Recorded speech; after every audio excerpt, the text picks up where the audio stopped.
Hello, everyone, and welcome back to The Forge, your place for gaming topic videos, reviews, and Let's Plays. Today's topic is going to be the first in a series about the worst possible teams you can have for each of the mainline Pokemon games. Now, the first question you probably have is why would you want to do that? This topic is coming from people like me growing up with Pokemon and playing each game when they come out, but then coming back to them when they're older and wanting a bit more of a challenge. These teams are perfect for a strategic thinker, while also including Pokemon you've probably never used on a playthrough. Now, on to the first team, the worst from Kanto. So, in picking out these teams, I came up with some terms and conditions. These Pokemon must be caught as early as possible to really get that full game feel and to build up connection with them, even more so if using them for a Nuzlocke run. I will be basing this run off of Fire Red and Leaf Green because Gen 1 has some glitches and overpowered types. I'm looking at you, Psychic. While the Gen 7 remakes place heavy emphasis on using your partner Pikachu slash Eevee. These teams are compared against gym leaders and Elite Four members for their first playthrough effectiveness and overall ease of use. The last condition I had was the team must be able to use HMs to traverse the world, so no full Magikarp teams here. Now, with all that out of the way, let's get right into the video. So, we're starting off this video with a controversial pick for the worst starter, Charmander.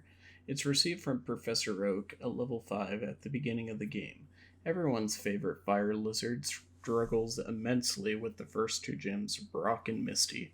It then has a somewhat easy time with Erica, but has no type advantages after that, being not very effective against Blaine or Giovanni.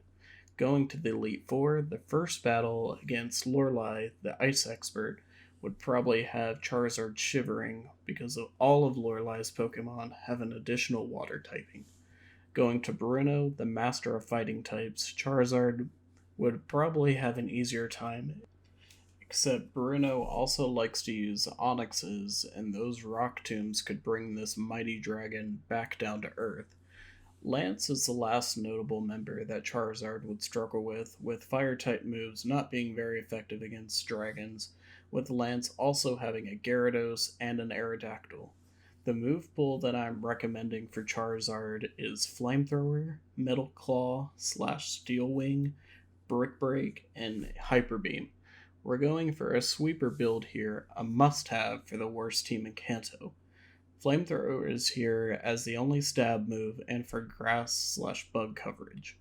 Metal Claw will help Charmander get through the first gym, thankfully in Gen 3, and will be replaced by Steel Wing once it evolves into Charizard to help with Giovanni's rock types and Bruno's onyxes. Brick Break is here for coverage in case our primate faints, and our last move is Hyper Beam, a wonderful 200 power move that hits most Pokemon, barring Ghost, as the last major hit in a battle. So for our next Pokemon, we're going to be going with the Weedle line. Weedle can be caught very early in the Viridian Forest, but isn't a very strong pick, especially in Kanto, with the first gym being a rock type, then going to a water gym with Misty having a dual water psychic thrown into the mix. Couple that with Erica's grass types all having a poison dual type, and the entirety of Sabrina and Blaine's gyms, and you're gonna have a hard time finding a worse bug type in Kanto. The Indigo League doesn't do Weedle's line any favors either, with it being weak to the majority of the Pokemon throughout the league. The moveset for this Pokemon is going to be Twin Needle, Substitute, Endeavor, and Sludge Bomb. We're going with Twin Needle for its signature move, effective against Psychic and Dark type Pokemon. I would say Grass, but every single Grass type, with the exception of Tangela and Execute, is a dual type with Poison. The Substitute Endeavor combo can be learned at level 45 and a TM in Fuchsia City, so we can try to hold on and get opposing Pokemon low for others in the team to finish it off. And the last move for this bug is Sludge Bomb because Beedrill really needs another stab move, but it isn't that effective against what it's supposed to be effective against, grass types. Mankey is going to be our primary physical attacker Pokemon, with it being caught just west of Viridian City on Route 22. Mankey is very good at taking out Brock's Pokemon with relative ease. That's it for the easy path for this fighting type, though, with Sabrina's Psychic Pokemon looking to knock out Primeape by this point, and Koga's Poison types making their fighting type moves heavily reduced. Going to the Elite Four, however, and Primeape does a bit better by using fighting moves against the Ice types of Lorelei and the Rock types of Bruno, but then struggling against Agatha, Lance, and Blue. The moveset I've chosen for it includes Cross Chop, Earthquake / Big, Strength, and Return / Rock Smash. Cross Chop will be the primary fighting type move for its high power and power points combo. Earthquake is for the fire, electric, and poison types that fighting can't super effectively hit. Strength is our HM move that is needed, and also a pretty above average move with high power points. Our last slot is occupied by either Return or Rock Smash, depending on the area. The first of our two normal types on this team includes the Jigglypuff line.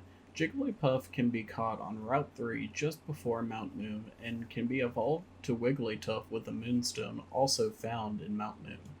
Normal types aren't effective against Brock in the beginning, or Bruno, or Agatha in the Elite Four, but can learn a variety of moves that can help bring in more coverage for this team. With this in mind, the moveset for this Pokemon is Psychic, Water Pulse, Shadow Ball, and Solar Beam.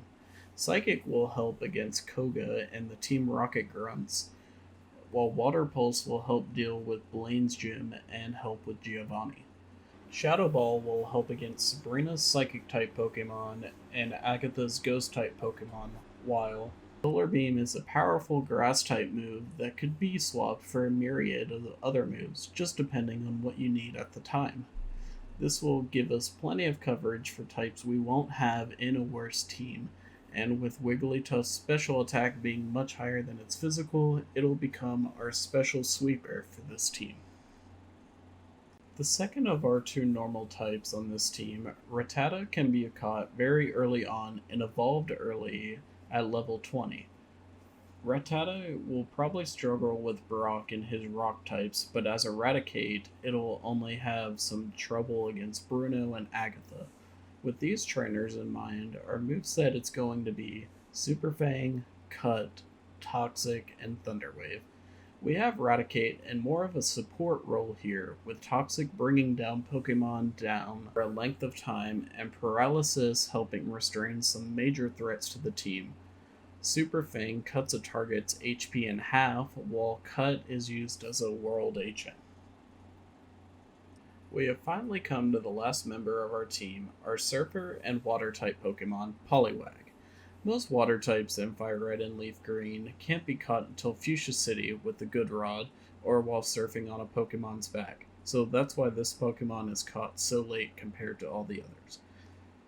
Poliwag's line isn't spectacular, but besides a Magikarp, it doesn't do much worse here in Kanto. Poliwag will do good against Blaine and Giovanni with Bruno's Onixes in the Elite Four, but its types leave it weak to Flying and Psychic in the mid to late game. With this in mind, the moveset will be to cover the last moves that we need, with the set being Surf, Ice Beam, Hypnosis, and Body Slam. Surf is a pretty good water type move on its own, and helps traverse the world. Ice Beam is great against flyers and dragons later in the game. Hypnosis can put troublesome Pokemon to sleep, and Body Slam has a chance of causing paralysis while doing a respectable chunk of damage. So overall, this team isn't great. I had the most trouble of my playthrough with Lorelei and Agatha, but this team persevered and became Hall of Famers, and I know you all can do the same. I had a blast with this run and recommend it for a different change of pace and difficulty. Thank you all for watching. Don't forget to like the video if you choose to play through the games with this team, and subscribe to see more content like this every week. and I'll see you guys again next time.